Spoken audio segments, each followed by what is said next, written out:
नमस्कार दोस्तों, आपका स्वागत है कथांतर में। कुछ वर्ष पूर्व गुजरात राज्य में भीषण अकाल पड़ा था, जिसमें मानव के साथ साथ जानवर भी भोजन के अभाव में काल कलवित हो रहे थे। इसका सबसे ज़्यादा दुष्प्रभाव गौवंश पर हो रहा था, क्योंकि उनके रखवाले मालिक ही जब स्वयं अपनी व्यवस्था नहीं कर पा रहे थे, तो वे पालतू गायों के लिए चारे की व्यवस्था कैसे करते। ऐसी विकट परिस्थितियों की जानकारी राजकोट के सांसद द्वारा जबलपुर के अपने कुछ मित्रों को दी गई। इससे द्रवित होकर उन्होंने एक रैक रेलगाड़ी का चारे से भरकर गौ माता की सेवा के लिए भेजने का संकल्प लिया। रेल विभाग द्वारा रेल वेगन एवं किराया आदि इस पुनित कार्य के लिए माफ कर दिया गया, परंतु समय सीमा भी 2 सप्ताह की दी गई थी। इस अभियान से जुड़े सभी सेवकों ने यह प्रण लिया था कि वे चारे भूसे को गांव-गांव जाकर इकट्ठा करके नियत समय पर उसे भेज देंगे।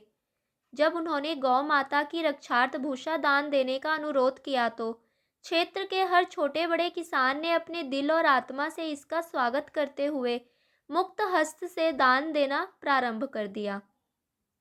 उन्होंने रेलवे स्टेशन तक भूसा पहुंचाने का बीड़ा भी अपने कंधों पर ले लिया और 1 सप्ताह के अंदर ही रेलवे का पूरा प्लेटफॉर्म भूसे के ढेर से भर दिया।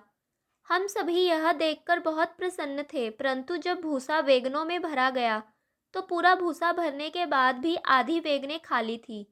यह मालूम होते ही हम सभी के चेहरों पर हवाइयाँ उड़ने लगी कि अब इतना भूसा और कहाँ से आएगा। हम जितना प्रयास कर सकते थे उतना कर चुके थे। हम सभी निराशा से भरकर इस पर चिंतन कर रहे थे, परंतु मन में कहीं न कहीं एक उम्मीद की किरण अवश्य थी कि इस पुनित कार्य में निस्वार्थ भाव से सेवा का उद्देश्य अवश्य पूरा होगा।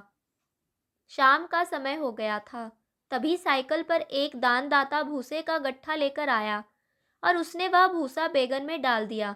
वह हम लोगों के पास आकर बोला कि ईश्वर करे आपका यह निस्वार्थ मनोरथ पूरा हो।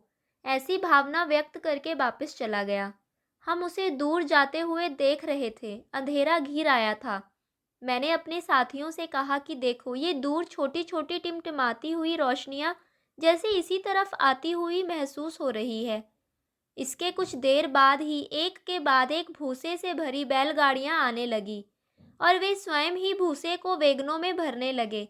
हम यह देखकर बहुत चक्के रह गए कि 4-5 घंटे के अंदर ही पूरे वैगन भूसे से ठसाठस भर चुके थे। हम उस साइकिल से आने वाले दानदाता के बारे में विचार कर रहे थे, जैसे कोई देवदूत आकर हमारी निराशा को आशा में बदलकर चला गया हो। दूसरे दिन ही रेलवे ने उस रेलगाड़ी को गुजरात के राजकोट शहर की ओर रवाना कर दिया। हम लोग भी प्रसन्नता पूर्वक यह सोचते हुए रवाना हुए कि निस्वार्थ भाव से किए गए संकल्प अनेकों कठिनाइयों के बाद भी पूरे होते हैं। दोस्तों, आशा करती हूँ यह कहानी आपको अच्छी लगी होगी। इस वीडियो को लाइक कीजिए, दोस्तों में शेयर कीजिए और इस चैनल को सब्सक्राइब कीजिए।